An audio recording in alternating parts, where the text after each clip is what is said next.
Good morning, Dog Nation. I am Brandon Adams, and this is DawgNation Daily, the daily podcast for Georgia Bulldogs fans, presented by Pella Window and Door of Georgia. We're happy to have you with us. It's one of those shows that kind of makes me a little nervous sometimes because I feel like there's a lot of different things we want to cover here today, kind of a prevailing narrative of the transfer portal. We'll start with that. I want to give proper respect to a couple of dogs who got themselves some honors here this weekend. One in particular that I think you have to start having a conversation about where he ranks in history, and perhaps it's pretty high. We'll do a lot of that here coming up in just a moment. John Stinchcomb stops by to help us with that. It's also a state championship day here in the state of Georgia. You've got a couple of games over the course of the next 3 days taking place each day there at Mercedes-Benz Stadium. We'll do a little bit on that. High-profile transfers from outside Georgia. They're taking visits here right now, too. We're going to try to cover all of this ground. So we're so happy to have you with us as we do. What do you say we get ready to get it started? It is DawgNation Daily, the daily podcast for Georgia Bulldogs fans, presented by Pella Window and Door of Georgia, and it begins right now. Today's episode of DawgNation Daily is brought to you by Pella Window and Door of Georgia, viewed to be the best. Presented by DawgNation.com. This is DawgNation Daily, the daily podcast for Georgia Bulldogs fans. Here's your host, Brandon Adams. The portal giveth, and perhaps the portal taketh away. It certainly appears that's the case here. It's obviously a very busy weekend we just saw play out for the Georgia Bulldogs, and I think it's sort of one of those things where when you've got all these like little pieces of news popping up here and there, some of it's just rumor, some of it's innuendo, some of it's not quite sure you're exactly sure what it all means. I think it's sort of hard to piece all together, but there is, I think, one obvious narrative that I think is starting to fully form, and I think we can now assume this is true, and I think this means something here for UGA, so I wanted to begin by saying this here today. There is something about college football that I believe has probably changed forever, or at least it's changed for the foreseeable future. And look, the one thing about our sport that we all love is college football shows a great deal of resiliency. Frankly, I don't trust the people who run this sport to run it well. I don't think they could run an HVAC business, and so I'm not really quite so sure how well they could run, college athletics as it is. I'm talking about the, top administrators, university presidents sometimes, people who are on these committees and all this kind of stuff. I just don't really trust them very much at all, and yet no matter what, how listless and rudderless the organization of our sport is, the resiliency of college football is, it always seems to thrive despite the people that run it because the sport is just so good. It's just so entertaining. I watched Army-Navy on Saturday. Even a game like that, kind of set apart from the rest of the schedule, the rest of the sport, I'm still eyes glued to that from beginning to end because college football is just so good, no matter how sometimes not great the people in charge of all of this at times seem to be. Perhaps your experience is somewhat similar there on all of that. And yet, while the sport thrives and while we always seem to find some new way to love whatever this sport evolves into, there is no doubt the sport is evolving, and we're seeing change take place here, and we're learning to process what that change is. I'm going to give you an example of that as it relates to Georgia in particular. The idea that a program like Georgia, who historically under Kirby Smart has had like 3/4 of its roster as former 4- and 5-star players, and a lot of these players have, kind of sat here for a couple of 3 years. They wait their turn, they earn their opportunity, then perhaps maybe sometimes late in their career, they become very important players on some team that's chasing a championship. That's been the hallmark of a coach like Kirby Smart, who kind of functions like a true football coach. He brings in talented players. He develops those talented players. Then he deploys them, and they go out and they win games based on the way that Kirby Smart has kind of managed this program. That's what football has been, and Kirby Smart sort of represents, I think in some respects, sort of a dying breed, the last of an era. I've kind of called him the last true football coach because I don't know that football is going to function much the same way moving forward here. It just sort of feels like the job of college football coach is kind of becoming something different. And one of the ways it's becoming different is the idea that you have these young, talented players who are waiting the wings for a couple of years. You're developing them to be exactly the kind of player you want them to be. I'm just not quite so sure how many of those guys are going to be sticking around in the age of the transfer portal. It's going to be too easy for them to be pitched on the idea of, so-and-so's not using you right, but come here and we'll use you better. Or so-and-so's practicing you too hard. Come here, we'll take it a little easier on you. I just think there are going to be a lot of players in the future who are susceptible to a message like that, and the idea that you bring in young players who are perhaps not quite ready to play, and you get them ready to play over the course of a period of years, and then finally you benefit from the time you've invested in those players. That's what college football has been, but I think we all need to kind of come to the reckoning with the idea that's not quite what college football is moving forward. I'm going to give you one example of this.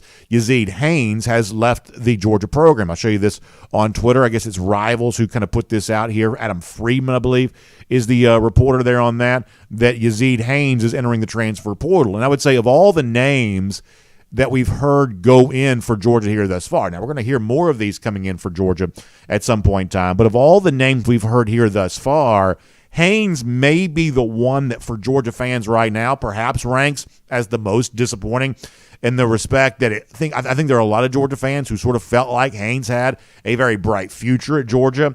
His overall recruiting profile, if you care about things like, say, the 24/7 composite and things like that, he was a 199 ranked player overall, a number 27 ranked wide receiver. This is a guy that I think a lot of folks thought had a very bright future here at UGA. But in his freshman season, he just wasn't ready yet. And here's the thing to keep in mind, that when you see a guy like Haynes leaving, I think there's a knee-jerk reaction on the part of some fans to say, well, Georgia should have used him differently and perhaps he wouldn't have left. But there are a couple of things to keep in mind here.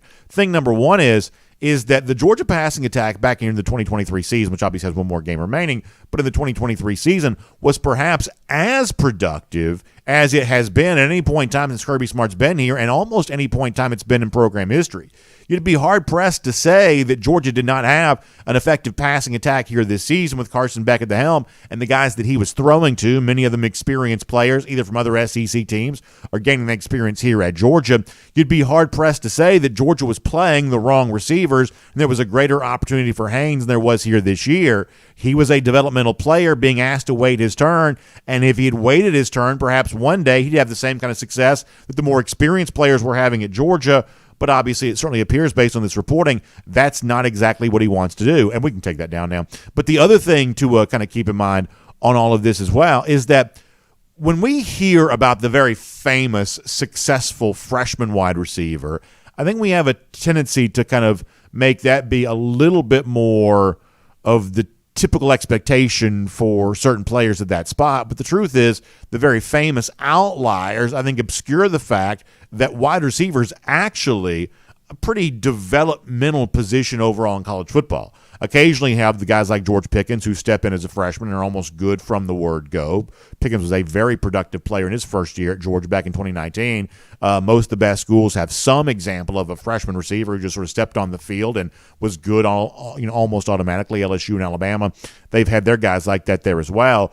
But that is not the typical case for most freshman receivers. There are only 2 receivers in the SEC this season who were freshmen in the top 27 overall pass catchers in terms of yards per game. There are only 2 receivers in the top 27 for the entire SEC this year who were freshmen. So that gives you an idea that for the most part, success in the SEC as a wide receiver is reserved for guys who have some experience. So the idea that Haynes came to Georgia, did not have success right away, that just sort of puts him in the same category as almost all freshman wide receivers who take some time to grow, take some time to develop. That's just what the sport kind of has been, and the impatience, I would say, of guys like that now is one of those things you sort of have to come to grips with. And in fact, I was thinking about this. I had a chance to talk to Brian McClendon, Georgia's wide receivers coach last year in Los Angeles for the national championship game. And boy, I'm going to miss being on site for the national championship game this year. Obviously, all of us are. But one of the things that we talked about when I caught up with BMAC, last year was, the role that the receivers had played and the playoff win against Ohio State. What a great performance that was. And the job that McClendon had done getting all of these guys ready to contribute and what Georgia asked from the players at all positions. Georgia just asked a lot from you no matter what position you play. And I think that when you listen to McClendon talk about what the role of receivers at Georgia is, I think it's sort of easy to understand why guys like whether it be Yazid Haynes or other freshmen don't make the immediate impact. A, They don't do that much anywhere across the SEC. And B, especially a place like Georgia, that is just a very difficult thing to do. This is what McClendon said about his receivers last January. We know, man, that we're responsible for way more than just catching the football. We're responsible for making sure, man, that we do our job. And we feel like if we do our job in general, whether it's catching or not, then that'll greatly impact the game. And I feel like, man, we those guys have done a good job of embracing that and understanding that and wanting to be one of the pieces on why we go out there and play well. That is not a freshman's job to do what Brian McClendon just said. It's going to be very hard for a guy who was just in high school to be able to do that. That's a little bit more of what a Ladd McConkey or Marcus Rosemy-Jackson is going to be able to do, or transfers like Ra Thomas and Dominic Lovett, who've also played in the SEC, what they're going to be able to do. The kind of responsibility that McClendon wants to give his receivers, because what Kirby Smart has is the overall vision for the program. Just going to be very hard for a newcomer to be able to do that. You don't see it much in the SEC overall, and you especially don't see it at a place like Georgia. So in the past, you've hoped you could bring receivers in, develop them slowly over time, and get them ready to play. But in the current age of the transfer portal, you just might not be able to do that quite as much as you used to. But while that's maybe a bad thing about the current direction of the portal, on the flip side, there's also a good thing here too, where I mentioned Ra Thomas, Dominic Lovett off last year's team, or I keep wanting to say last year. I guess we're still in the 2023 season, but on the 2023 team, guys that had played other places in the SEC, I think have been able to make valuable contributions to Georgia. So while Georgia may not hold on as long and as much anymore to some of the young guys who may get a little more impatient, a little faster because of the presence of the transfer portal, Georgia also has a chance to do in 2024 what it did in 2023, which is make its roster better because of the transfer portal there as well. And if experience matters, going out and getting guys who have experienced other places, that's an opportunity that does exist for UGA. Some of you know Michael Jackson, not the obviously famed pop singer, but the receiver for USC. He was in Athens over the weekend. We know this because of what he put out on Instagram. I'll show you this real quick. Jackson, giving you the dropping the pin there for Athens, Georgia, letting you know that he was on campus. A lot of folks will tell you they like what they've seen from Jackson, highlight films, things like that. That's the kind of dynamic player who could make a difference, but perhaps if he were to come to Georgia, he obviously visited here this weekend. Beyond that, we have a little bit more substantial information as it relates to London Humphreys, a receiver at Vanderbilt. And I mentioned before, there are only 2 receivers in the SEC this season who were freshmen who were in the top 27 in terms of receiving yards per game. One of those was Humphreys. This would be for Georgia a pretty big-time get overall. He took a visit to Georgia, and he's speaking on the record about the visit that took place. In fact, I'll read this to you. This coming from Jeff Sintel, catching up with Humphreys, saying that he could definitely see himself. I'm going to read the quote in Humphreys' voice in the first person. I definitely can see myself there, meaning at Georgia, just how they operate, the people who are there, the coaches who were there. I can 100% see myself in Athens. That's London Humphreys speaking to DawgNation over the weekend. Now, one of the things that Humphreys also added in that same story, which you can read at DawgNation.com, is that obviously Carson Beck's ultimate decision of does he come back, does he stay, by the way, more on that in a moment, that's going to have an impact on Humphreys' choice, as you imagine that it would. But overall, if Georgia's losing guys like Zeed Haynes, who haven't played here very much yet, but perhaps gaining a guy like London Humphreys, you see kind of how the portal can work against and work for Georgia here in this spot. Because I got to tell you, Humphreys is what Georgia ought to be seeking after. Someone who's had experience in the SEC. Obviously, Vanderbilt not a very good team, but Humphreys had a good year on this bad team going up against the kind of teams that Georgia wants its receivers to be able to have success with.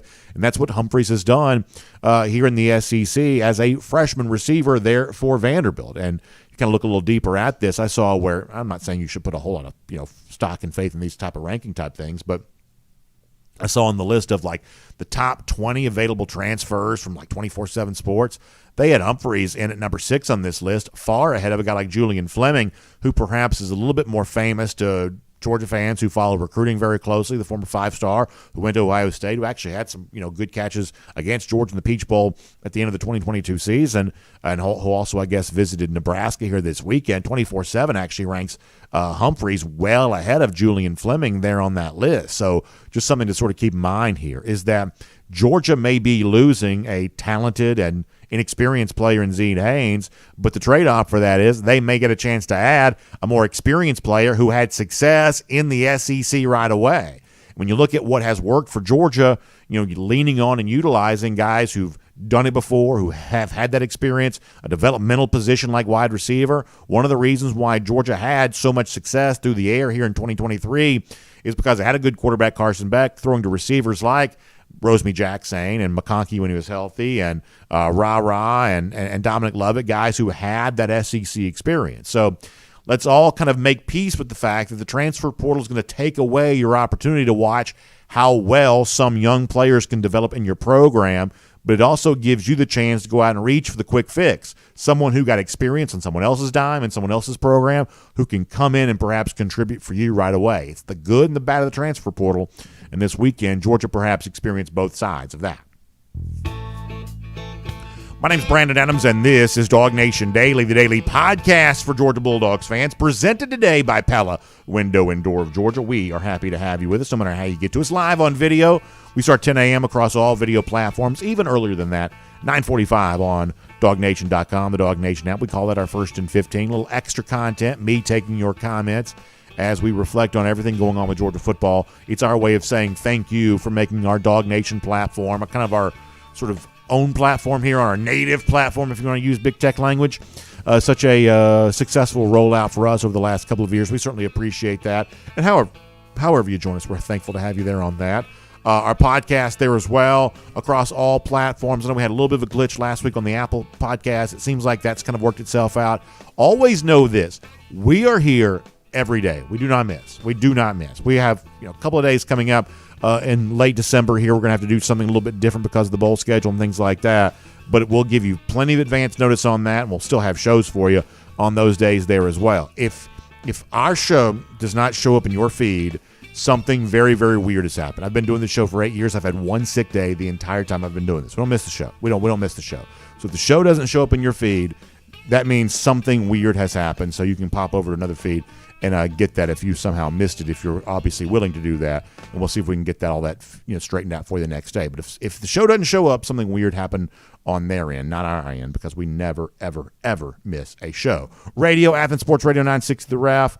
Obviously, all the podcast platforms there as well. Just really, really thanks to have all of you here for all of that here today. And by the way, a reminder of our friends at Pella Window and Door of Georgia make the show possible here today. Energy-efficient windows and doors. Cold and rainy here this weekend. I want all that junk staying on the outside of the house. That's where the energy-efficient windows from Pella Window and Door of Georgia can really provide a great service, because they keep the outside where it's supposed to be. That means they keep the inside of your home feeling toasty and warm as it should. And, of course, making it look good on the outside. We were driving somewhere yesterday. My daughter had a gymnastics event. By the way, congratulations to her team, state champs in her classification of like 8-year-old gymnastics, whatever, for what it's worth. But we were driving to the event yesterday, and we drove by a neighborhood, home being built. My son pointed out, said, "Daddy, look, there's Pella windows." I was like, "Wow, boy, you can tell they, care about great craftsmanship and tremendous, building materials when a brand new home like that's going up, and Pella windows are going right there on that." So that is a great thing to be able to see. And it's time for you to make the same decision. Have a no-pressure consultation with one of the Pella experts. You can do it virtually. They'll come see you in your house. You can go see them at the Experience Center there in Duluth, and you can talk about all the installation options, the entire product line, financing options if necessary, and great savings too, because between now and the end of the month, December 31st, you can get 10% off your entire project, or no payments, no interest for 12 months, plus an additional $500 off your project. So reach out to them. Give them a call, 678-638-1429. That's 678-638-1429. Or visit pellaofga.com/DawgNation. That's pellaofga.com/DawgNation for more on all of that. All right, we've got John Stinchcomb coming up in a moment. John, last week, spending some time with Coach Richt, as Mark Richt went into the College Football Hall of Fame out there in Las Vegas. So that's a fun experience, and John will be on the show today. We'll get into a lot with John, including one of the issues I want to get into. For some of the Georgia players on the roster, not contemplating transfers, but deciding, is it draft time for me? Do I come back to improve my draft status for the upcoming 2025 draft? John obviously knows what it's like to be an NFL draft pick, so he'll give us some more insight on that coming up in just a moment. Prior to that, though, I want to go around the doghouse, and I want to give a shout-out here to a couple of Georgia players who had some nice honors thrown their way. First of all, Ladd McConkey won the Werfel Award here, which kind of combines on-field success with community service. So good to see McConkey honored that way, and obviously Ladd's one of those guys we're watching very closely to see, what his college decision is going to be for next year, his next football move is going to be. But congratulations to Ladd for winning the Werfel Award here this weekend. And for Brock Bowers, who won the Mackey Award for the second time. And as DawgNation pointed out in here, we'll show you this on the screen, becoming the first ever tight end to be a two-time winner of the John Mackey Award. Now, what's funny is, in his freshman season, he wasn't even a finalist for the Mackey Award. What do you have, like 14 touchdowns that year? You can make a case that the most productive year Bowers had overall at Georgia was his freshman season. And the, I don't want to call them dopes, but the people who do the Mackey Award stuff didn't even have him as one of the finalists for the award. So really, Brock should have probably won the Mackey Award 3 times. But as it stands right now, no one has ever won it twice, and Brock obviously got that done. And what I find to be kind of interesting here is, I wanted to spend a minute or two talking about this, is there clearly seems to be proper appreciation now, and I think this has been true for DawgNation for quite some time, but there seems to be proper appreciation in place for just how good Brock Bowers is. That what we have seen play out, and I do believe for all intents and purposes it's over. We may see some of him in the Orange Bowl, but given the fact that he's been a little bit banged up, we may not see much of him. We may not see him healthy enough to play at all. That's just at least a real possibility you have to consider here. But what we have seen is one of the greatest Georgia careers of all time.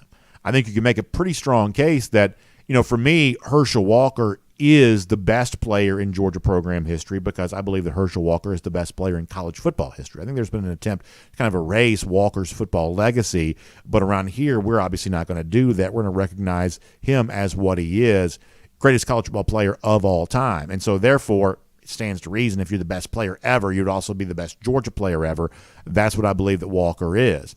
But I think it's pretty easy to make the case that Bowers, on the basis of bringing home the Mackey again, the fact that he basically functioned like a wide receiver while he was here at Georgia, I think you can make a case that Bowers may be the second best Georgia player of all time, perhaps surpassing some of the ancient names like Charlie Trippi, who I have great respect for. My grandfathers both used to tell me about, the exploits of Trippi, so that's someone whose history I'm pretty well acquainted with, former number 1 overall pick. I believe that Bowers, though, may be surpassing that. Frank Sinkwich, who won the Heisman Trophy in 1942, once again, that's a legacy that speaks for itself. But I believe Bowers may be a guy whose own history at Georgia, 2 national championships, 2 major national awards, I believe that's perhaps surpassed the Frank Sinkwich era there as well, Georgia's other Heisman Trophy winner, to go along with Herschel. And then when you get to more contemporary names like the A.J. Greens, the Champ Baileys, the Nick Chubbs, the David Pollocks, those are all very tough legacies to supersede, but I believe in this case, if you're really forced to kind of do the ranking, I think that Bowers probably gets the nod. This was a historic career that we saw play out at Georgia. I would rank him, certainly before the season began, we put him on our Mount Rushmore of all-time great Georgia players, and now he may have the number 2 spot all to himself, which is no easy feat. And what's cool about Brock is that we seem to know this from the word go. Go back to a game we talked about last week, a very pivotal game for Georgia against Clemson in 2021 when the Dogs had a lot to prove there that day. That was Kirby Smart's famous "you're either elite or you're not" speech on TV after that Georgia wanted to prove that it was elite. And what did it lean on offensively there that day? Brock Bowers playing in his first game as a Georgia Bulldog was targeted over and over and over again, far more than anybody else was. It seems like Georgia already had a pretty strong idea of exactly how good Brock could be. In fact, at the end of the 2021 season, Kirby Smart talked about that. What he saw from Brock as a freshman that gave him an idea of the fact this was a guy that you would essentially build an offense around almost from the word go as Brock began his Georgia career. And as a little bit of a retrospective as he wins the John Mackey Award again, let's hear Kirby Smart from the end of the 2021 season on all of that. It's rare to me to see a tight end and do the things he's done as a freshman. I think we're going to see it more and more with these kids coming mid-year because, it helped Brock to get here and get started like he did and get that that time under his belt, and just no moment's been too big for him. I mean, going back to the Clemson game, it was just like another game to him, and we knew from that game when he started out catching it, running after the catch. I mean, he makes plays that this guy's going to be a weapon. But I can't think of any. Been some really, really talented freshmen in our conference, but just at that position, it's kind of unique. Yeah, I mean, it's a pretty wild conversation to be having. Back in 2021, how many freshmen had ever been better than Brock Bowers? Kirby saying, hey, hard to, even give you a whole long list of names of guys who've done more as a freshman than what Bowers was able to do. And then this past summer, going into what looks to be Brock's final year in a Georgia uniform, kind of a funny interview with Greg McElroy and Cole Kubelik. They were talking about all the various things that Bowers is capable of, and Kirby in kind of a relaxed summer mode, more than happy to make it be known that Bowers is a player unlike almost any other you could ever coach, and certainly any that Kirby Smart has coached. Once again, kind of accentuating just how talented Brock is overall. This is Kirby from the summer. How much more can we see from Brock Bowers this year? How many more different things can he do for your football team? As many times he can touch the ball, he needs to touch it. He is a special, Play him on player. defense. Hey, I could do it, man. He can play it. I guarantee you that. Well, when I talked to him before I had you guys this year, he said, I have lined up at tailback. Yeah. He worked at tailback because we didn't have any backs, and we took about a week-long camp deal and worked him at tailback in case we needed him. The guy's ridiculous. He's a good player, he's man. Insane. I mean, listen, when you hear Kirby Smart talk there, you're just reminded of, look, someone like me, I'm sort of a big, loud guy, loud opinions, probably exaggerating things from time to time, don't mean to. Sometimes maybe you can't help it. You put me in front of a microphone, I get even louder. So there's a tendency to want to sort of like hype up everything beyond what it deserves, especially when it comes to Georgia football. It's a fun topic, a lot of good players. It's easy to make everybody the next big this, the next that, whatever. But there are some guys that just sort of put themselves in a separate category. And the point of all this is to take time to appreciate the fact that Brock Bowers, on a team filled with great players and filled with tremendous future stars in the NFL, and guys are going to be very high draft picks and all kinds of stuff like that. Bowers is sort of unlike anything else. This really was one of the greatest careers that a program that's been playing football since 1892 has ever seen put together. That Bowers is one of the greatest dogs ever, arguably the greatest tight end in college football history, and a guy who we think is going to be one of the top players in the NFL for a long time to come there as well. Back-to-back winner of the John Mackey Award, even though this year he dealt with some injuries. A very deserving honor for one of college football's all-time greats, Brock Bowers. Kind of a cool thing to celebrate here as a part of Around the Doghouse. And we're glad to have you on our program here today. Of course, before we're done, in addition to the talk of the Georgia players who considering transferring or players who are taking their transfer visit, there are also big names across the rest of college football. We're also taking those visits there as well. And how does this perhaps impact Georgia? We'll cover some of that ground here before our show is done. But for now, the legacy of Brock Bowers. What's next for some Georgia players as they contemplate big decisions and everything else in between? Let's cover all of that ground here right now with John Stinchcomb as a part of a Marlowe's Tavern Insider Update. From Athens and across the SEC or wherever the recruiting trail may lead, here's a DawgNation.com insider. John, there's so much I want to talk to you about. We're always happy to have you as a part of our program each and every week on our Marlowe's Tavern Insider Update. I do have to ask you real quick, though, before we get into the topics at hand. Your trip to Las Vegas, out there to honor the career of Mark Richt as he goes into the College Football Hall of Fame. What was that like for you? And I guess if you don't mind just giving us a couple of takeaways from your appearance out there. So nice to know that you were, representing so many Georgia fans and former Georgia players. I'm sure that would love to have been there, you along with some of your former teammates out there for that. What was that experience like? It was tremendous. They did a great job of recognizing all the players and coaches. Ladd McConkey was out there for the Campbell Trophy. He was one of the finalists, recognized, was there 16 players. So Georgia was well represented. We've got a number of guys already in the Hall of Fame, Scott Werner and Kevin Butler and Matt, my brother. So they were all out there, and I felt like Coach Richt was very appreciative of, the group of us that were able to go, and, he's just such a tremendous representation of the University of Georgia and what it stands for and the impact that he's had on our school and really college football as a whole. it was a great occasion. Glad I could be there. So I want to move on to this. Speaking of like history, and you've obviously been, just sort of dripped in college football history over the course of the last few days. So someone like me, I sort of hype up everything, right? I'm a big pro wrestling fan, so everything's the biggest ever, the greatest ever. That's just kind of the way my personality works. I certainly get that. Probably a little bit of a tendency to exaggerate from time to time. Don't mean to. That's just sort of the way it all goes.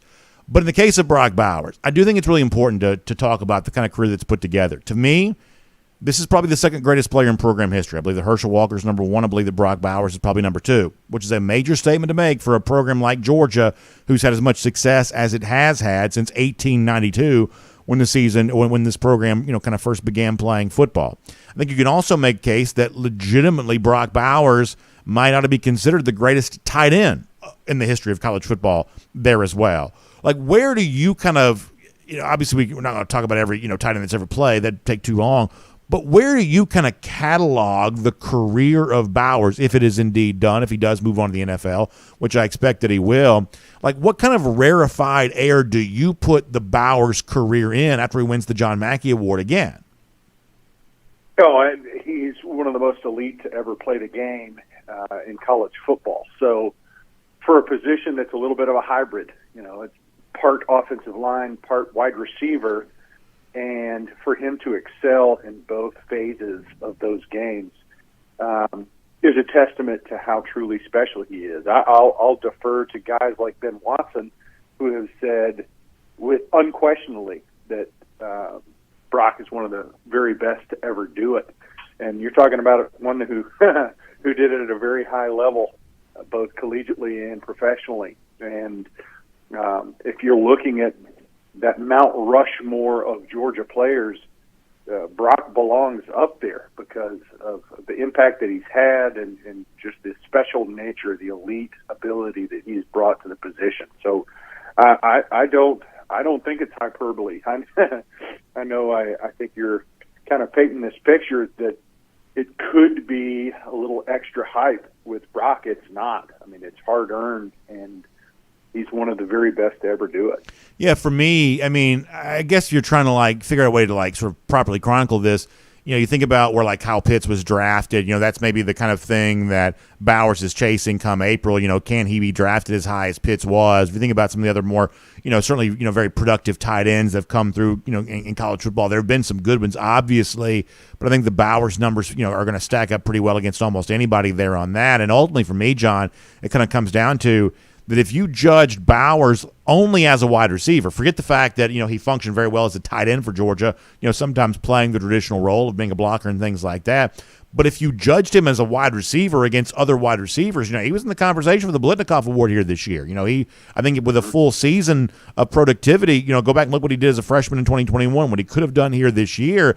I think if you only judged him against other wide receivers, he would still be as prolific as anybody. I think that putting him in a category of Marvin Harrison Jr. or some of these guys who've obviously been dominating the wide receiver position. I think that comparing Bowers only to those guys, I think Bowers still does pretty well, which is an unheard of thing to be able to say about a tight end.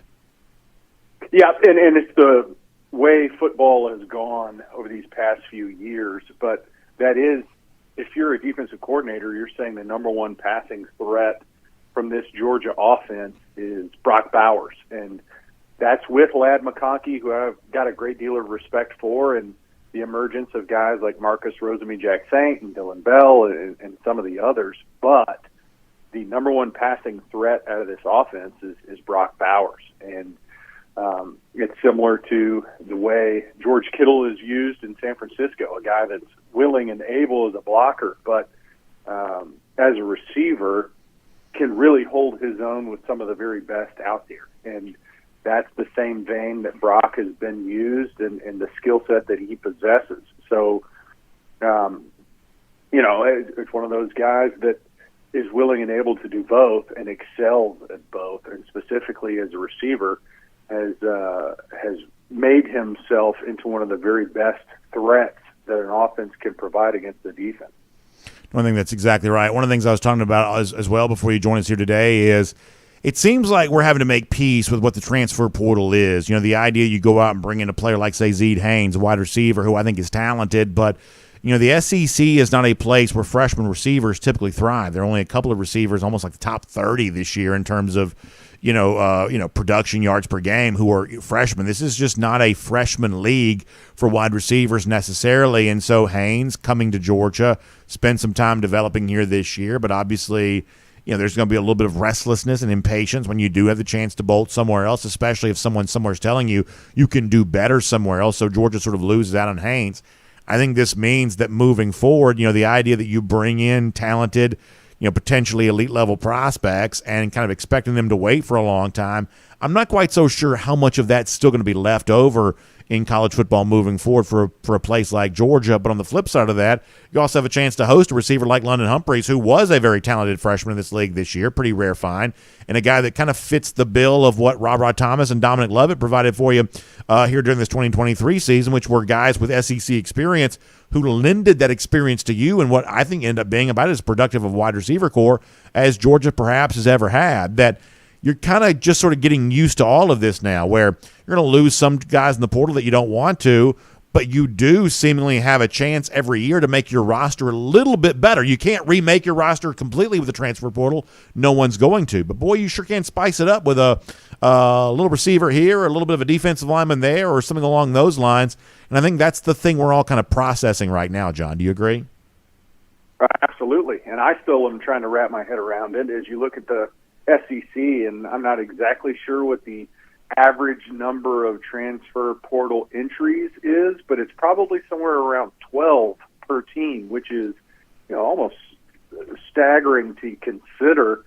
If you have 85 scholarship athletes, that you've got double digits that are looking to possibly head elsewhere. So the recruitment period as a coach not only extends to high school players, but now your own team, as well as evaluating and seeing what's available and what your needs are on a constant basis. So the ask of Coach Smart and his staff, as well as every other one out there in the country, has just been multiplied exponentially. And there is opportunity. You've got guys. Luckily, we're an alpha predator when it comes to college football, but for other programs, you almost become feeder programs. As guys like Humphreys is a great example. He's been able to cultivate his skills over a number of years, and now is looking for better opportunities. And for a team like Georgia, it's we might lose players that have potential, but they haven't been, for the most part, a proven commodity. There are exceptions. A.D. Mitchell comes to mind last year, but we're able to kind of pick and choose from some more established players across the country. You've listed a couple already, Ra and Lovett. Last year, Ty Key, who was coming off wasn't he a freshman all-conference player at West Virginia when he entered the portal, and it took him a couple of years to kind of establish himself in this Georgia defense. But Georgia is one of the top dogs that kind of pick and choose from the players that have already proven to be pretty effective at this level. No, I think that's exactly right. And, you go back and look at a year ago, it's late in the portal process. You lose Barry Alexander to USC. A.D. Mitchell goes to Texas. It's a reminder that, we're probably bracing for kind of a rough news cycle at some point in time where you do lose a player like that you're really hoping to build around for next year. I mean, Connor Riley mentioned on our show last week about some of the rumors around Julian Humphrey or something along those lines, that some of that stuff is out there right now, where a player that, whether it be Humphrey or ends up being somebody else, or maybe ends up being Humphrey plus somebody else, this idea that you probably can't go through all of this totally unscathed, and a player that you're really depending on, that you're hopeful to maybe even start next year, maybe he decides that the grass is greener somewhere else, either because of NIL or something like that you probably can't you probably can't get through all of this without something like that impacting you here a little bit too. Yeah, we've seen it, we've felt it. I think we're just hoping that it's minimized, and I think Coach Smart and his staff has done such an incredible job of loading and reloading and developing, and that's its own recruiter. I also think that the collectives play a big part in this. And you look at a guy like Bear, I think a major contributing factor was marketability and what he could do from a financial standpoint off the field. And there's just so many factors that are playing into these decisions. It's kind of difficult to pinpoint exactly the right recipe, if you will, as to what retention looks like and recruitment of your own team, but also all those that are available across the country. So I want to talk to you more about, coming up in a moment, some of the guys who are not transferring, but maybe thinking about the NFL draft. As someone who obviously went through the draft process, what that sort of means for you. Prior to that, though, let's also remind people this is our Marlowe's Tavern Insider Update with John Stinchcomb here on the program right now. And, of course, Marlowe's Tavern, something we've been fortunate enough to be able to tell you about for a number of years there, is the great offer they have for you when it comes to this holiday time of year. There are a lot of folks that are sort of hard to buy for, right? It's like they either say they don't need anything, or you try to get them something you doesn't really fit, especially for guys. Seems like that's a really hard thing to do. Well, I don't know anybody who doesn't love delicious chef-inspired food and those wonderful craft cocktails, the likes of which you get there at Marlowe's Tavern. So why not give the gift of Marlowe's Tavern here during this holiday season? Something we've told you about before, and something we're happy to celebrate with you about again. In fact, right now, when you buy a $100 Marlowe's Tavern gift card, you're going to get a bonus $25 gift card, which you could maybe use on yourself, or you can certainly add extra value to that gift card by getting the bonus gifted $25 gift card going on top of the $100 gift card there as well. So it's a great chance to get a great holiday gift that you know is going to fit and you know that person's going to love, because who doesn't love the great food and the great beverages, that the likes of which you enjoy at Marlowe's Tavern, and you get a great bonus on top of that. At a time when seemingly everything seems to have less value than it used to have, how about Marlowe's Tavern giving you even more value with a $25 gift card as a special bonus when you buy a $100 gift card here right now? Check out marlowestavern.com for a lot more on that. So, John, you went through the draft process. You obviously went on to a very successful career. You won a Super Bowl with the New Orleans Saints. So I think that you have tremendous insight into what a lot of Georgia players are dealing with here right now, where, you know, Javon Bullard put out the very cryptic tweet here this week, the Bulldog emoji. Does that mean he's returning? A lot of Georgia fans hope that's the case.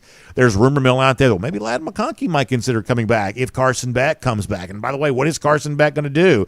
Is he perhaps going to return with the thought of maybe being a first-round pick in the 2025 draft, kind of maybe just on the outside of that kind of draft threshold here right now? We know that Cedric Von Granger's Georgia career is ending, as expected. He's entering the Senior Bowl. That means he's done there at Georgia, and obviously we wish him well there on all of that. You know, just let me start off broad here. Maybe we'll narrow it down after that. You know, what's your current vision of the landscape around who might come back and who might not, and exactly what this process is like as they make those decisions? Yeah, well, tell you what's a lot different in the 20 years it's been since I was preparing for the NFL draft is the X factor of these collectives, and the fact that there are some players that might be looking at a pay cut if they do decide to go to the NFL. That's a mind-blowing circumstance to even consider, but a reality for a number of these players. They're looking at it as, you know, league minimum is $750,000. Incredible as an NFL rookie, but with these NIL deals, they've had opportunities to make 6 and 7 figures, some of these players. So for a guy like Carson, who his stock has certainly increased throughout this season, his performance has predicated that. But could he come back, be compensated from third parties who I'm sure are just crazy about his name, image, and likeness? Yeah. But also have the opportunity to increase his stock? That might be an enticing consideration that he's making. So I think there's a number of guys, not just limited to on this Georgia roster, that are looking at it going, this is a pretty unique opportunity that I find myself in. There's still some unfinished business. This year obviously won't provide an opportunity to finish with another national championship. So could I come back and would that be a factor? Can I make enough NIL money to make it make sense to stick around another year? And can I develop my skill set? So there's three different factors that are at play for the consideration of coming back. And, for a number of guys, that they weigh that equation and fill in those numbers and say, it's time. It's time for me to try to make that jump. And with the University of Georgia and the way that we've recruited and developed players, it's not like other teams where you have, 5 or 6 possible NFL potential players. With rosters that we have, it's on an annual basis. You're looking at double-digit players that could potentially be in the NFL next year. And what a wonderful problem to have, but it's certainly something that I'm sure our staff really stays on top of, trying to gauge where everyone's at, what they're looking at, where their draft status will potentially be, and what a package might look like to bring them back. Yeah, because, I just think that any conversation about Georgia, kind of being right back in the hunt for next year's national championship and the sort of preseason ranking that would lead you to believe that Georgia's more than just a potential playoff team and a 12-team playoff, but actually a team that has a chance to really make some noise in 2024, much the same way it did in 2021 and 2022 and almost did in 2023. To me, that sort of begins with, is Carson Beck coming back and is Ladd McConkey coming back? And right. I just think that if you got that quarterback receiver duo to come back, boy, whether it's some sort of NIL type thing or if it's just the fact that they believe that their draft status in terms of the kind of money they could make could be enhanced by one more year of showing what they're all about. Boy, that lays the foundation and the groundwork for the entire offseason conversation. At least I think that it does. Do you agree? Absolutely. And you're talking about two of what has become cornerstones of this offense, and I think there's some reality to the possibility that both could be coming back, which, I'm not sure that was the case not too long ago, but it is certainly where we find ourselves. I think both guys have, very legitimate claims to an NFL future career, and now it's a matter of, do they feel like there's some unfinished business, and can the opportunity to return be made worth their while? And I think the answer there is yes. So I don't have a lot of inside scoop for either player, but my understanding is both are in very strong considerations of coming back. John, that is great stuff. We appreciate that. We'll report that you confirmed that they are indeed returning. So, John, we'll give you credit for that when we blast that all over social media. Here we go. In all seriousness, John, thank you so much. Always a great conversation. Your insight onto these dogs, always terrific. We were happy to have you out there representing all of Dog Nation with Coach Rick last week in Las Vegas. By the way, did you have a good time? Did you get yourself a good meal? Good experience there in Vegas overall? I guess I should ask that. I certainly did. Yeah, I got to eat some good food. I didn't lose money, so that's always a win. Always good. And just to connect with some former teammates and spend a couple days out there with them was a great time. So that's always good, John. John. Good time all the way around. That is great to hear. Good to have you on the show. We'll look forward to doing it soon, John. You enjoy this Christmas season. We'll talk very soon. Appreciate it, BA. Go Dogs. Go Dogs. Let's take a look around the rest of the league. This is SEC Through. Love John Stinchcomb. Love that conversation. Now, John brings up something that's kind of like bouncing around in my head here a little bit. So when you think about the future of NIL, we obviously all know that every program is trying to raise as much money as they can, because if you could get one of these tweener draft picks to come back on the basis of a little bit of an NIL deal, of course you'd sort of want to do that, right? Well, of course you would. An NFL player staying on your roster, everybody benefits in that. Of course, that's what you want to do. And so every program is trying to raise more NIL dollars to give them more flexibility to make these kind of roster decisions of, hey, can we get so-and-so to stay if we offer some money? Well, let's raise the money in order to be able to do that. But the other reality of the NIL age in which we live in is that while everyone's trying to raise as much NIL money as they can, eventually there's a ceiling to what you're able to raise. Because I don't know if you've noticed this, but, life is getting more expensive. And, even for rich people, when things cost 3 times more than it used to. The idea I've got a lot of money to sort of give to big state U's, sometimes that kind of goes down a little bit. And so there is a finite amount of money that you're capable of raising. And this is where I think we're heading next. And this is not super pleasant to talk about, but it's the idea of, okay, well, I've raised all I can raise, and so therefore my NIL advantage comes to how I allocate that money.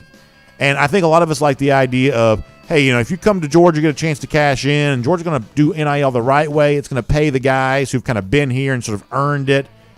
But when you give a lot of money sort of spread out across your roster like that, understanding that there's a finite amount of money to raise, that can be raised, when you give kind of a finite amount of money or I should say when you spread it out across the entirety of the roster, what you run the risk of is not having enough money for the sort of big ticket items you'd like to buy. Think about Pareto's Law, 80-20 principle, things like that.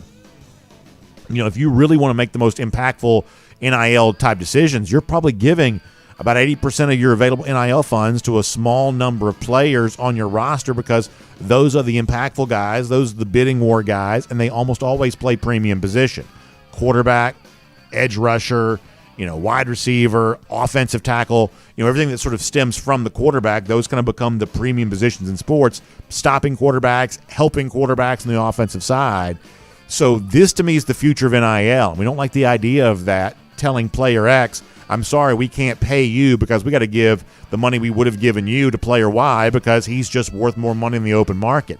It's kind of gross to talk about, but it's also, just sort of a free market principle at work here that we're likely to see, not just at Georgia, but across all of college football, kind of a winnowing of who's even getting any NIL to speak of whatsoever, because you can't give, player over here, $2 million and then give player over here $2 million. There's just only so many millions of dollars to go around here that eventually you raise all you can raise, and then you make tough, hard choices about how you allocate that money.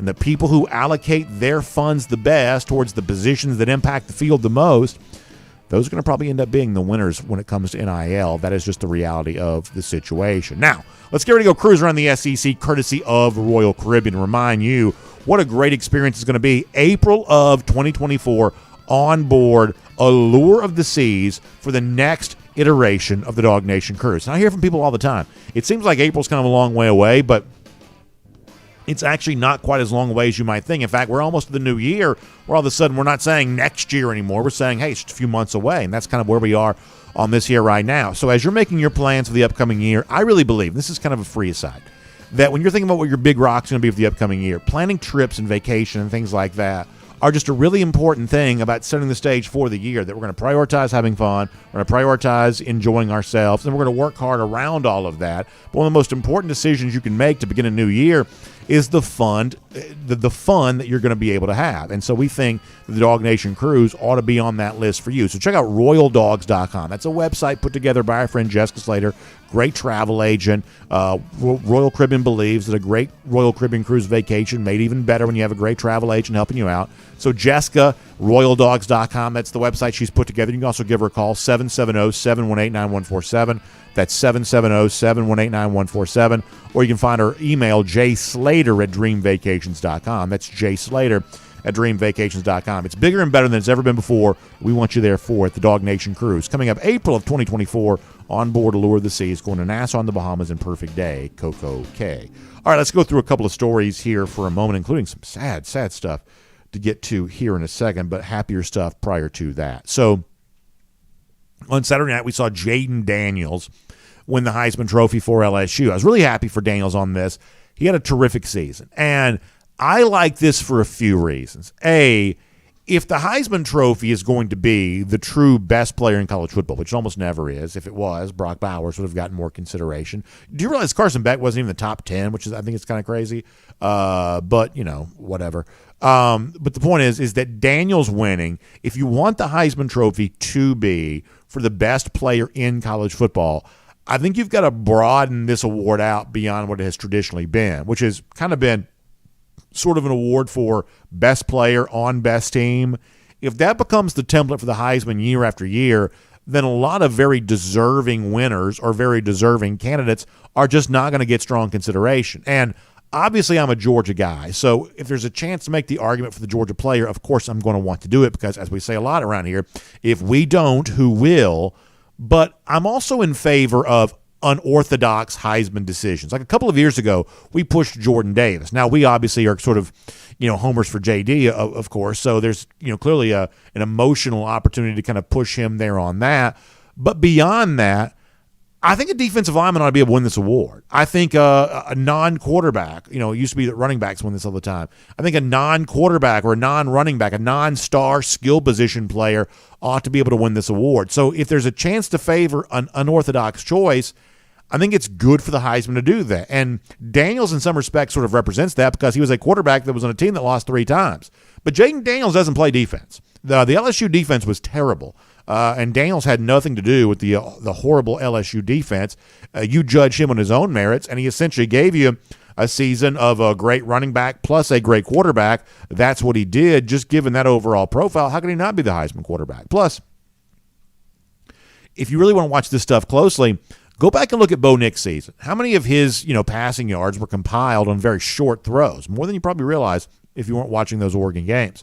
Michael Penix was pretty good in the Pac-12 title game, but for 2 months prior to that, Penix was nowhere near as good as he had been. So in the overall comparison of quarterbacks, I think that Daniels far outshines either Nix or Penix, the other 2 quarterbacks that were mentioned for this award. We don't like Ohio State, but Marvin Harrison Jr., is an example of what we've been talking about, which is it's a wide receiver. It's a little bit of an unorthodox type Heisman campaign, Heisman candidacy. And while I don't like the Buckeyes, I am in favor of these sorts of things. Now, let me say one more thing about this, and then we'll get ready to move on to something different here. I have said a lot of things over the course of a long number of years doing this show that have been proven to be horribly, laughably wrong. I don't know that I've ever been more wrong about anything than I have been about Jaden Daniels. My beginning of the year pick was that LSU would make the college football playoff if they would move off of Daniels and move on to Garrett Nussmeier. Now, I don't say that to be like faux humble or anything like that. I say this in true, authentic, genuine humility. This just goes to show you that college football's ability to surprise us ought to leave us marveled. It ought to leave us in wonder. And you can laugh at me and drag up my old stuff if you want to. I really don't. I mean, you have every right to do that because when you get one wrong, you ought to, there ought to be some stakes to the game here, right? It's not just throw something against the wall and hope that it sticks. If you get something wrong, you ought to take a little bit of grief, a little bit of heat for that. So for people who want to drag out my old Jaden Daniels stuff, I think you're well within your rights to do so. Just sort of keeps me honest, which is always probably a pretty good thing.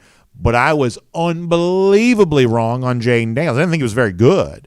And he went on to have a season that's a lot closer to the Joe Burrow year in 2019 than perhaps you realize, especially when you factor in his productivity as a runner there as well. This is an amazing thing that college football can just surprise us in so many ways. And while other people thought Daniels was better than I did, they're less wrong than I was. I don't know that anybody thought he was capable of having this kind of year. So an amazing season for what seemed to be a pretty good dude. Obviously, congratulations to Jaden Daniels on winning the Heisman Trophy. Very quickly here, a couple of other things. First of all, there's this. We are not only watching to see from Georgia who leaves via the transfer portal and maybe who Georgia brings in, we're also watching to see who high-profile transfer portal guys, where they visit. We have a couple of examples of that from over the weekend. LT Overton, who is a former Georgia recruiting target, reclassified as a defensive lineman, went to Texas A&M, and now he's transferring. Overton reportedly visited South Carolina here this weekend, so that's worth paying attention to, as the early chatter here is not Georgia on Overton. It's more of a South Carolina, more of an Alabama. Maybe NIL being an issue there as it relates to Overton.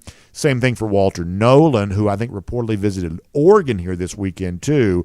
I know Tennessee's thought to be a factor here. Maybe Michigan becomes a little bit of a factor there for Nolan there as well. But Georgia needs the impact elite defensive lineman. And right now, Nolan and Overton spent their first weekends on the transfer portal here visiting elsewhere other than UGA. So pay attention to that to see if anything changed on that front. But for now, it looks like there's some early teams getting in on the mix of these two guys other than Georgia worth paying attention to. And obviously today, tomorrow, and Wednesday, you got state championship games taking place in Mercedes-Benz Stadium.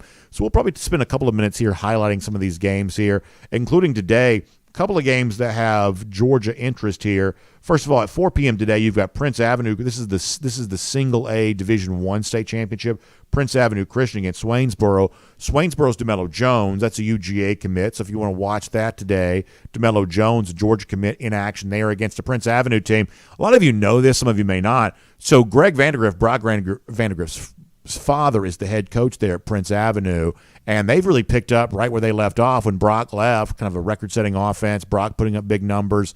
It's been Aaron Philo the last few years. Philo's on his way to Georgia Tech, obviously to work with Buster Faulkner there. But Greg Vandegrift is the coach at Prince. So big single-A Division I state championship between Prince and Swainsboro.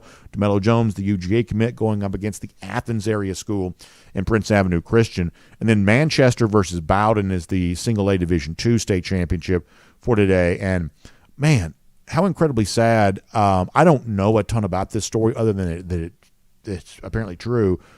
A player for Manchester named Brandon Smith, who's a lineman, plays both offensive and defensive line, I believe, was found dead in the last 24 hours prior to this game. I believe there's an investigation ongoing as to what happened here. I don't have any information to give you there on that other than as a terrible tragedy for a team like Manchester on what should be the happiest moment of their year.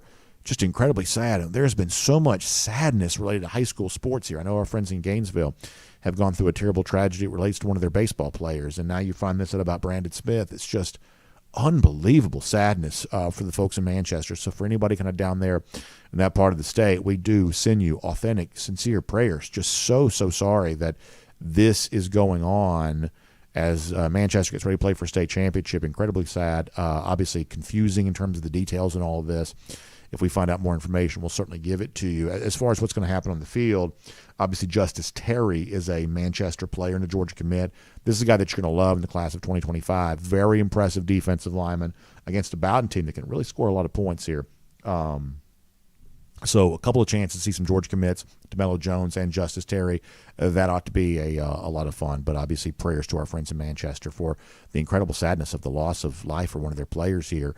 And kind of unknown circumstances prior to this game. So tough stuff there, but it is nice to have the state championships back in Mercedes-Benz Stadium today, Tuesday, and Wednesday. That ought to be a lot of fun. Before we wrap up things here today, let me also give a shout-out to our friends at Dr. Pepper. Of course, it wasn't that long ago. We're all in Mercedes-Benz Stadium for the SEC Championship. And, of course, that means plenty of Dr. Pepper to enjoy. And something we're always very happy about because we love the connection that Dr. Pepper has to college football. The Fansville commercials, the halftime shows during the conference championship game with the scholarship opportunity and the throwing the football. And by the way, the winner using the overhand traditional throw in the SEC championship this year.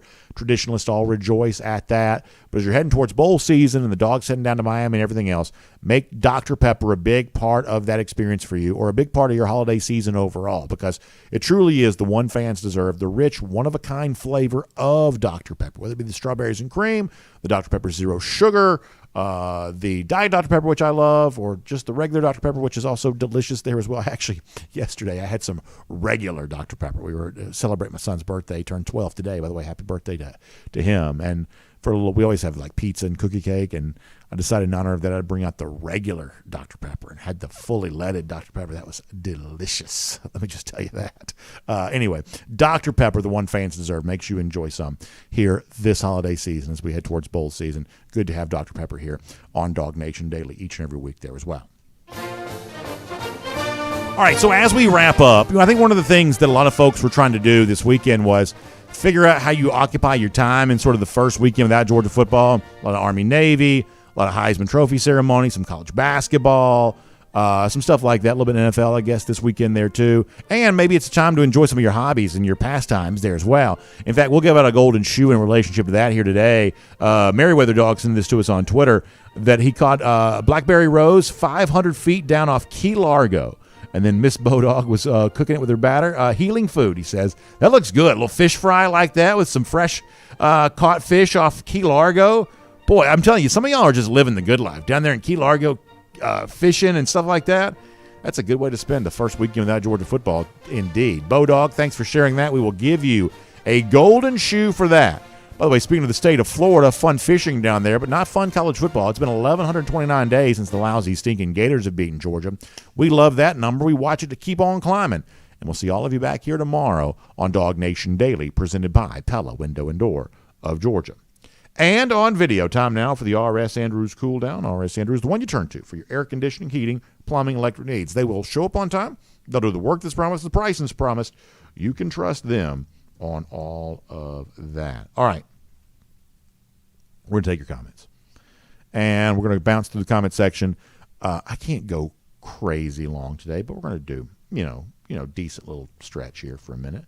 So I'm going to go YouTube. I'll go DawgNation.com. I'll go Facebook. And then we'll just sort of see what everybody's got on their mind here today. Let's see what else. Paul Moon says the SEC championship game was fully on Kirby. No doubt we played like a totally different team against him. I believe him being Nick Saban.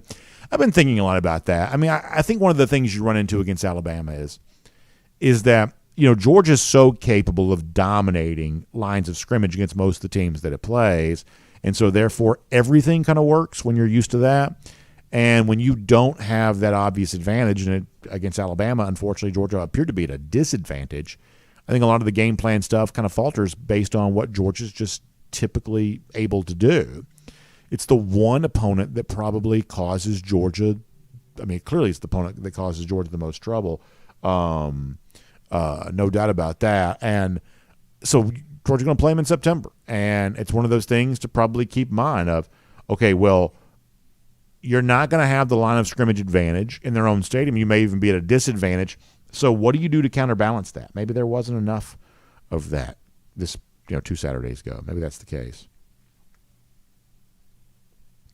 Let's see what else. Antonio Jones on the subject of the wheel route for the touchdown.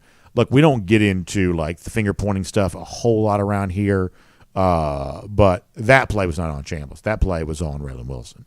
And listen, I totally get the stuff as it relates to Chambliss. I mean, I'll tell you right now, the thing that to me never came to sort of full fruition for Georgia this year the way that I thought that it would is the development of something dominant for Georgia coming on the outside edge. And whether it's, Mikael Williams having the kind of year that I thought he was capable of, or a Marvin Jones Jr. or Damon Wilson, it just didn't quite happen. Now, people want to point to that's because, Chaz Chambliss, some Georgia fans will say, well, it's just not good enough. Maybe that's the case, but the inability of a Jones Jr. or a Wilson to totally unseat Chambliss, I think you've got to ask what was going on there too, because obviously we know that Kirby Smart, Glenn Schumann, Will Muschamp, they're not going to intentionally play a deficient player and intentionally bench a better player. They're just not going to do that. I mean, just that's just not that behavior just would not be incentivized. Of course, they're not going to do that. So what is going on there? I don't know. But we knew that Georgia, for the most part, was going to have capable defensive linemen who were kind of below the sort of first-round pick threshold, the way that a Jalen Carter, a Devontae Wyatt, a Jordan Davis, a Trayvon Walker were. We sort of knew that's what Georgia is. Good defensive tackles, you're glad to have them, but not in that same category. So Georgia really needed to find the kind of first-round ability on the outside edge of the defense this year. What Jalen Carter provided you from the middle in 2022, Georgia needed an outside guy to provide, an edge guy to provide in 2023, and it just didn't happen. And so the presence of Chambliss on the field, I would say more often than not, to me sort of speaks to kind of what did not happen over there. Now, why didn't it happen? I don't know. Maybe smarter people than me can tell you that. But the actual results sort of speak for themselves, unfortunately. Jonathan Aaron says, how many do you think we get from the portal? And if you had a wish, what 3 do you want that's in right now? So, I mean, as I mentioned on the top of the show, I've kind of grown to like Humphreys a little bit more. This is not a guy I knew a ton about, just to be totally honest with you. But he ranks pretty high on the list of available players. Pretty productive on a pretty bad team here for Vanderbilt this year. So if Georgia gets him, it seems like that's a pretty good ad. I would say that Trevor Etienne sort of feels like that kind of thing coming from Florida too. this is one of the more productive running backs in the entire league. If you could get him, I think you'd be glad to have him. And then for me, it comes down to defensive linemen. And really, it's kind of funny. You always sort of want what you can't have. It seems like Etienne and Humphreys are pretty, viable options to land at Georgia. It seems more likely than not that they might, I guess. It seems like Overton and Nolan are probably a little bit long shots. And maybe that sort of speaks to, my willingness to be disappointed. I'd rather have a defensive lineman than anything right now, because I just think that that's what Georgia really needs to get back to being Georgia again. They need those big-time defensive linemen, and they may not get them, but, boy, they really need them.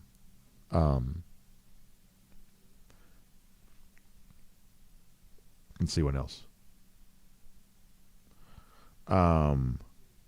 RKD mentioning Tyler Barron from Tennessee. That's also a name worth watching here. Antonio Jones says Georgia will be back in 2024. Believe that. And it's one of my favorite parts about the offseason. I love watching how all of this comes together, because right now almost everybody's sort of a blank canvas. Very few teams truly fully know exactly what their roster is going to look like for next year. There are they're board somewhere that has the expectation of who's who and who ranks where. There is some of that, but there is still a little bit of a mystery to be solved on some of this. But that's what the next that's why we do the show every single day, is because the January, February months leading into spring practice, that's where all of this fully comes together, and we like watching all that play out. Memphis Dog says Eddie wants to get a job as an SEC referee. With the blindfold, he's already ready. Memphis Dog, that's very funny. Very funny. RKD says, is McConkey coming back? Hate the suspense. Yeah, I mean, I get that, but for decisions of this magnitude, I also don't mind waiting a little bit here on this. I don't. There's also a long conversation going on in here. Let's see if I can find the example of this.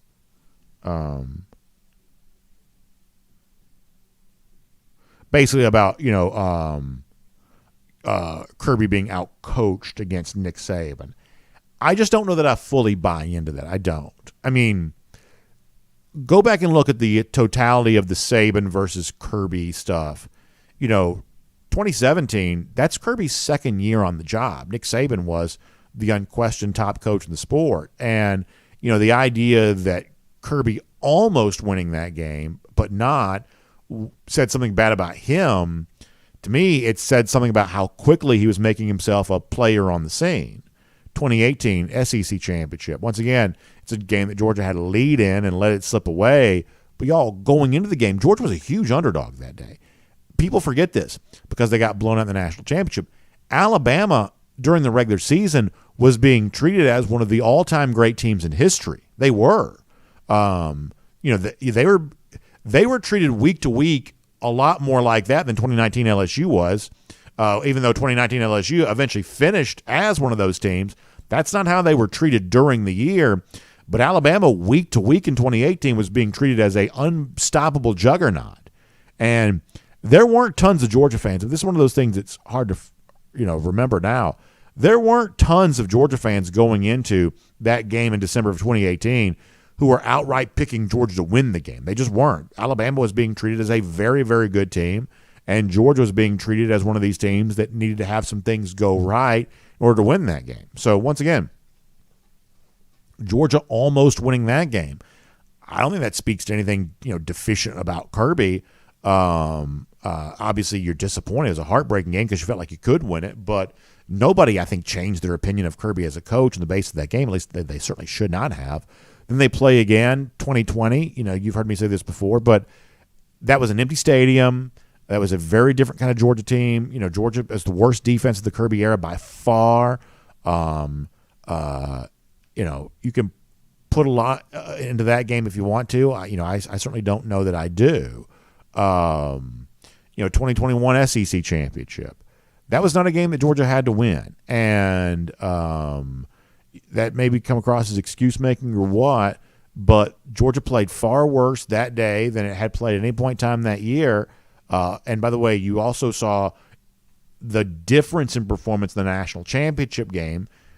just a very different type of thing there. So clearly there are more losses to Alabama than Georgia fans would like. Clearly. But the idea that it somehow represents some sort of deficiency in Kirby as a coach, I truly don't believe that. Now, most of you don't agree with me on this. Forget what Alabama fans are probably saying about that. They're obviously, shouting at their device if they happen to be hearing me. Even the majority of Georgia fans don't agree with that. And it's not my job to carry Kirby's water. He's more than capable of making his own defense for himself. And his actions are the best defense of all. But I don't view some sort of matchup between Kirby and Saban as this, coaching mismatch. I don't. If anything, I wonder what would have happened if Georgia and Alabama would have gotten a chance to play more. The lack of wins for Georgia against Alabama, to me, speak as much to the small number of times they've actually played as it does anything else. They've never played during the regular season in a full stadium, in a sort of regular year, full rosters, full practice, full stadiums. It's never happened. The only regular season meeting since Kirby's been the Georgia coach was in the pandemic year of 2020. SEC championship Georgia teams like 2017, 2022, they didn't play Alabama in the SEC championship. Could they have won those games had they played? Perhaps. It would have been other opportunities for teams that, Georgia won by 3 touchdowns against Auburn in the SEC championship, a team that beat Alabama, by the way. Won by 20 points against LSU in 2022, a team that beat Alabama, by the way.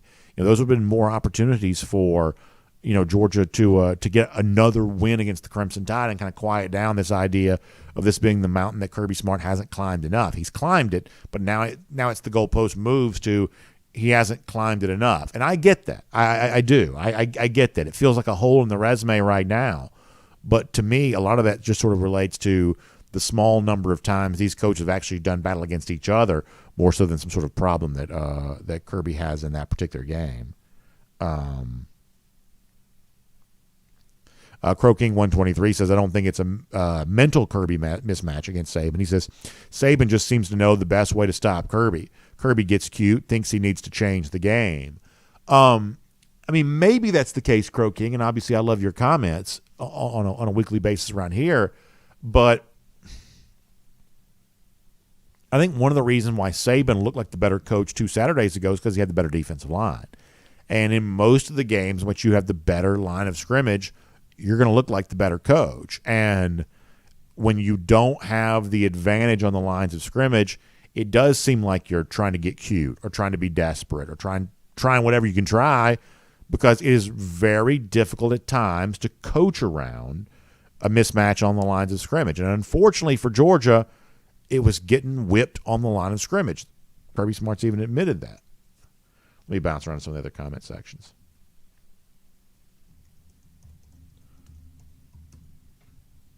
And, as far as like, if it comes across that I'm being, sort of too,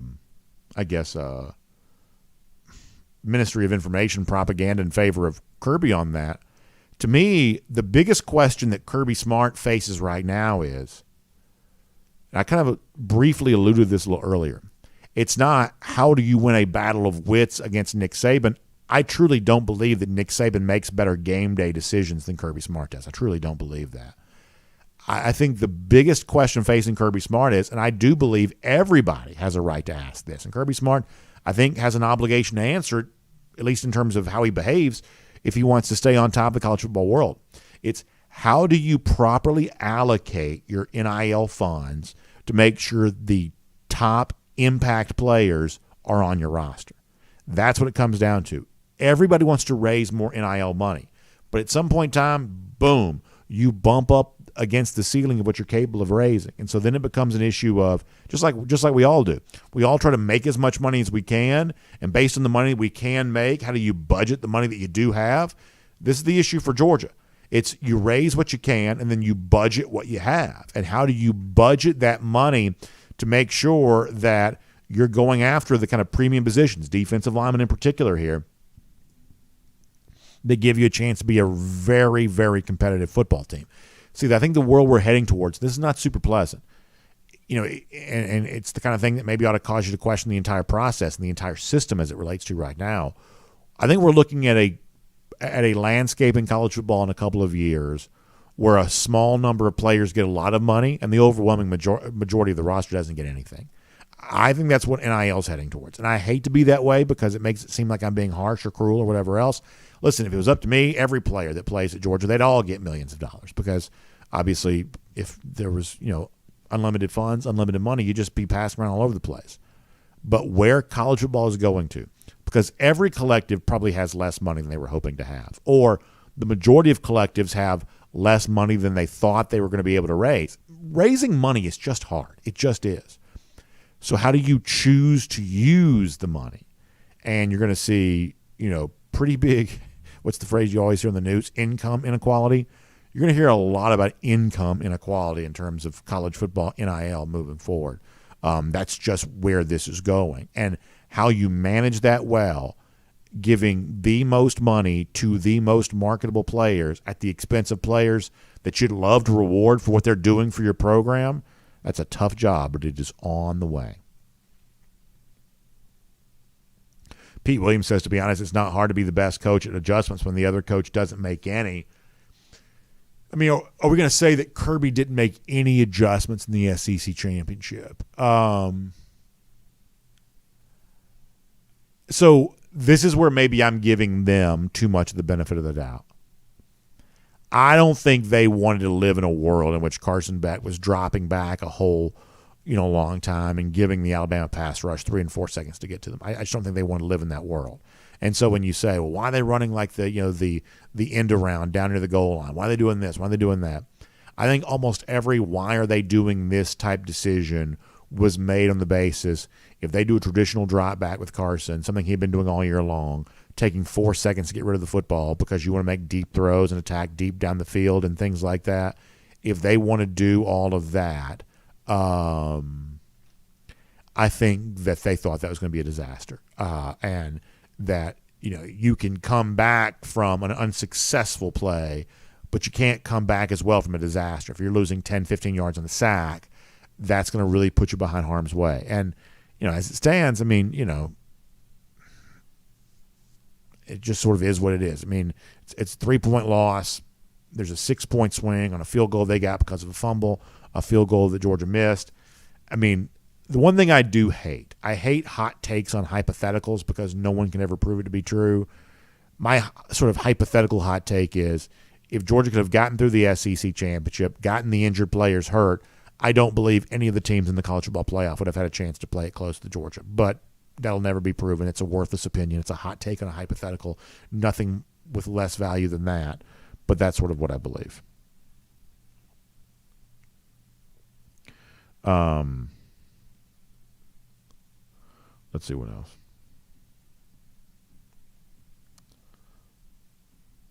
Somebody mentioned that Saban made, I guess Todd David Brown, Barry Watkins, on the subject that Saban made the adjustment after the first drive.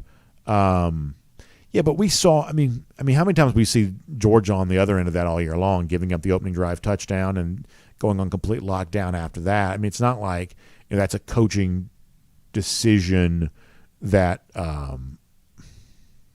that was sort of unavailable to Georgia. I mean, now if you want to say, hey, by choosing to play Jalen Milroe the way that they did, they were too conservative. I guess I can listen to that. I certainly understand where you're coming from there on that by utilizing what we're going to call two linebackers in terms of double spy. Watching him the way they did. Obviously, that takes away your chance of being impactful from the backfield. That I can listen to that.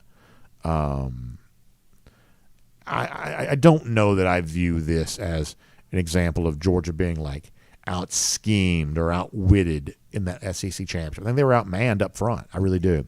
Jacob O'Neill says, are you going to any of the championship games? I don't know that I'm going to be able to. It's one of those times we have a lot going on. December is very busy for our family. We have a lot of stuff the next couple of days, so that may prevent me from being there. I'd like to get over there if I could, but I may not be able to. I am looking forward to watching them on TV, though.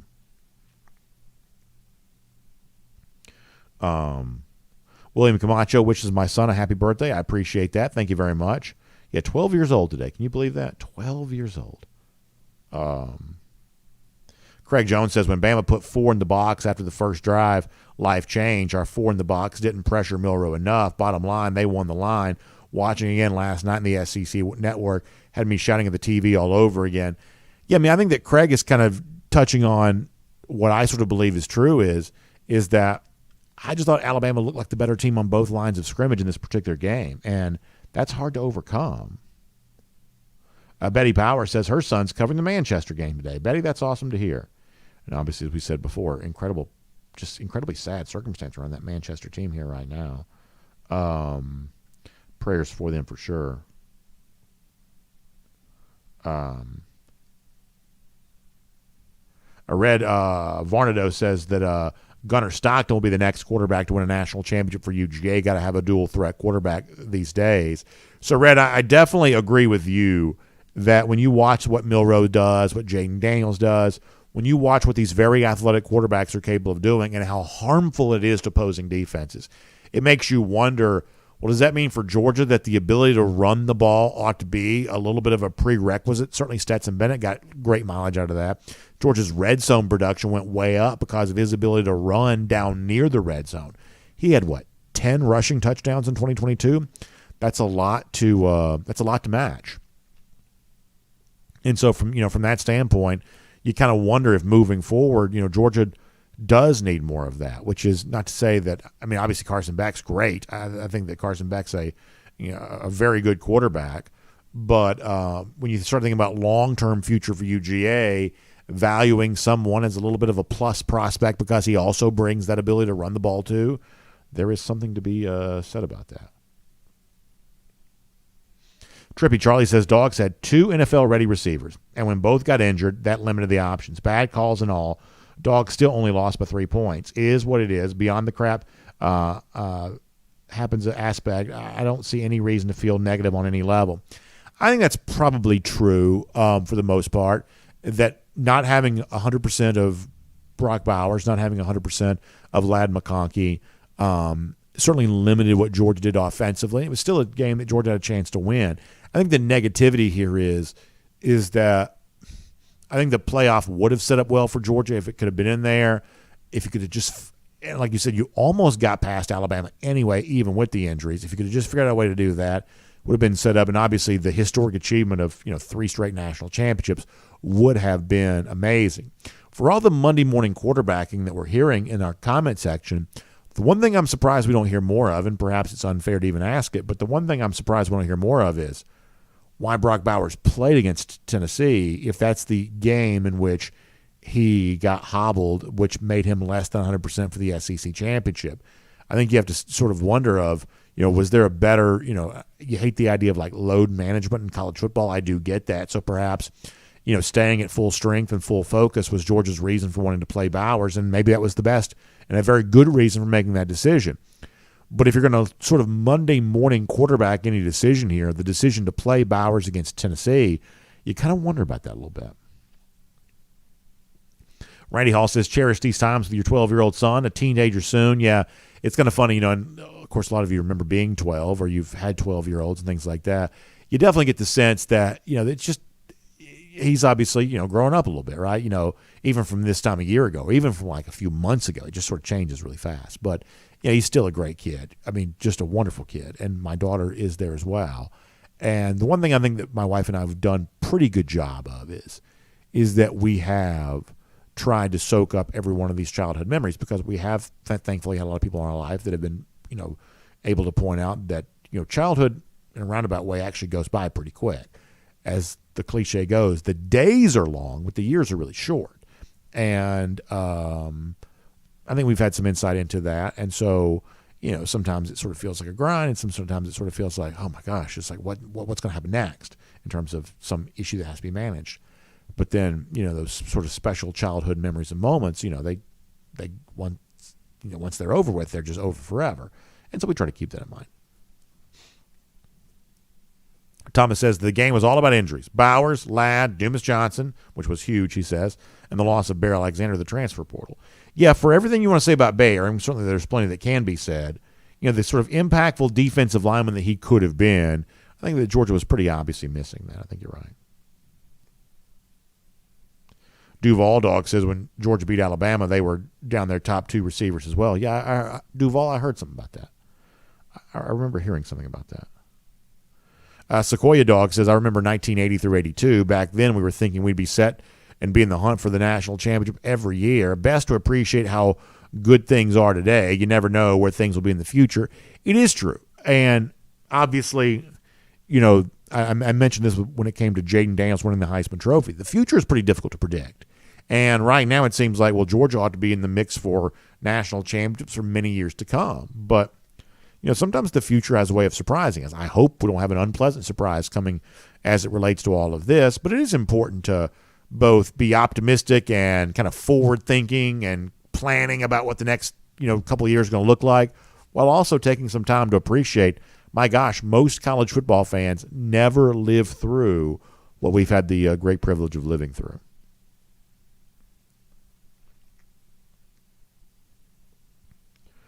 John says, I think you have to find a way that it boils down to play calling and player utilization.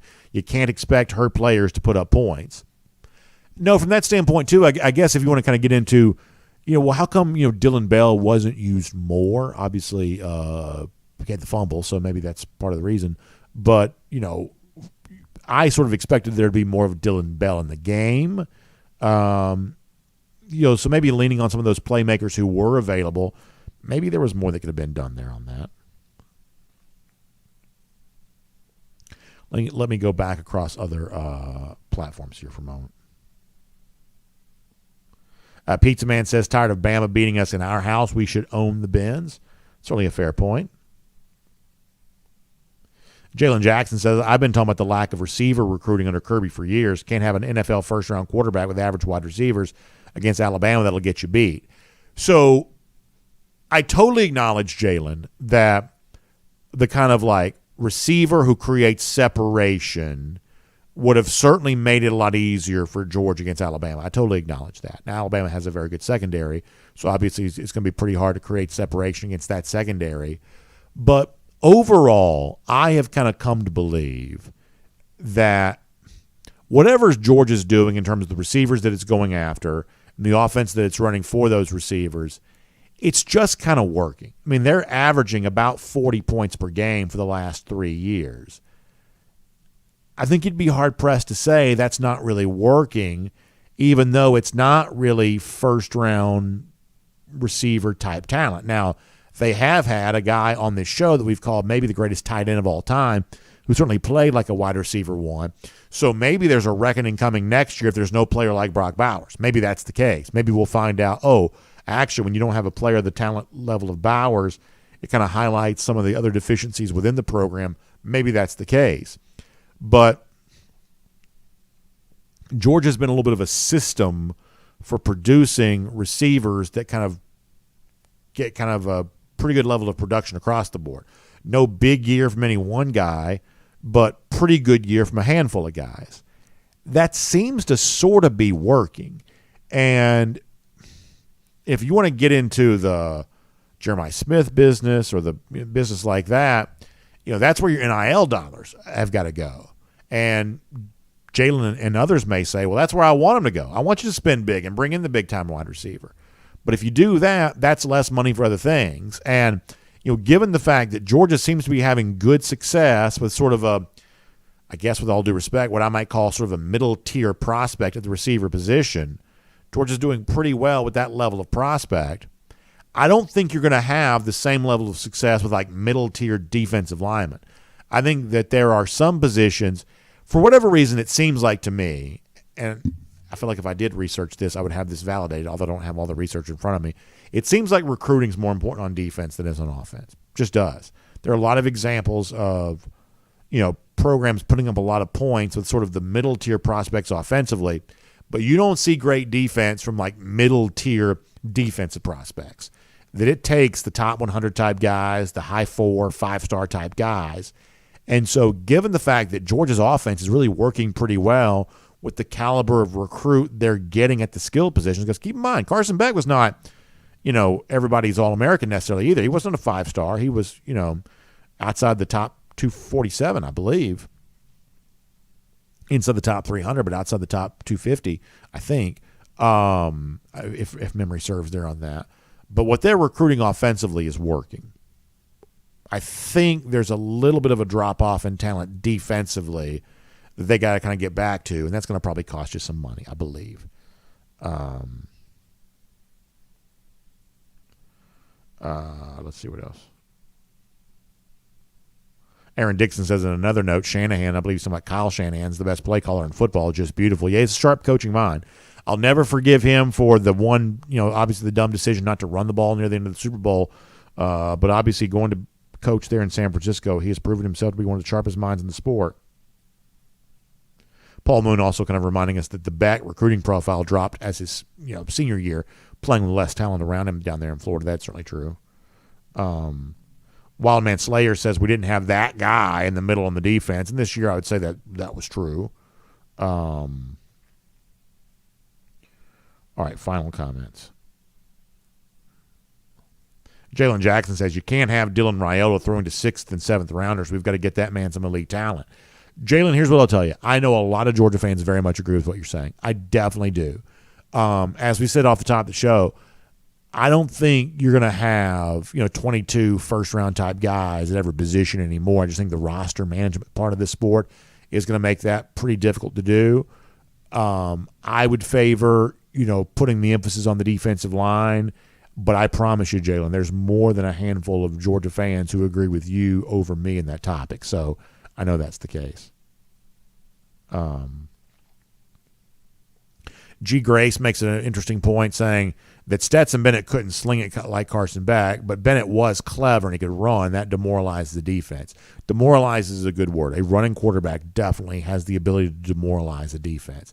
It's sort of like you feel like you've got everything kind of covered and the guy just sort of takes off. I mean, and really there's no more efficient play in college football than a quarterback run.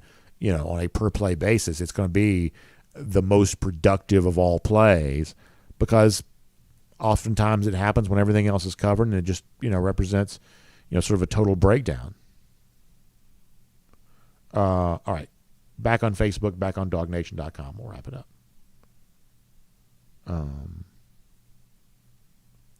Doug Rayburn says, what was the problem with Jamal Jarrett? I would say that Jarrett's still pretty young and, big body guy, but while Jordan Davis started playing during his freshman season, it's going to take some guys a little time to be ready on something like that. And so I would say that's the issue for Jarrett is you got to give him a chance to grow into that body. Craig Jones says running from the gun in tight goal line situations is tough. That's why the quarterback run is so valuable there because I do believe there's a way to be too conservative in a goal line situation, red zone situation. I believe it's hard to run for glory in the red zone. I do. But a quarterback run's a little bit of a different kind of thing. Kathy Weaver Fuel says about Jalen Milroe, hollering to give him the Heisman. I guess coming back next year, he's going to be in that Heisman conversation. So maybe maybe he'll have himself a chance to do that. Anthony Jones says, I'd rather have good defense, average receivers than great receivers, average defense. He says LSU's the prime example. Maybe this year that was true. Anthony, you're probably right about that. The other thing is that I think that Georgia is showing you, and as I said before, maybe next year without Brock Bowers, this won't be as easy. But I think that Georgia's currently showing you that you can have elite production. I mean, keep in mind, y'all, Georgia's been for 3 years now among the most productive offenses in all of college football. Georgia's showing you can get elite production with kind of, good recruiting. It's great results, good talent, I would say. That they are over-indexing their recruiting profile with the results they're putting up on the field. And I think that you want to recognize that and leverage that by saying, therefore, you've got resources to maybe pile into some of these areas where you do have to have the first-round pick type stuff to be able to succeed. It's an interesting conversation, and there's obviously one that we'll continue to have for many months to come. Good stuff here today. Y'all check out RS Andrews online, rsandrews.com, for your air conditioning, heating, plumbing, and electric needs. They show up on time. They'll do the work that's promised, the price is promised. You can trust them on all of that. We hope you have a great day. We'll see you back here tomorrow. DawgNation Daily, presented by Pella Window and Door of Georgia. We'll look forward to talking to you then.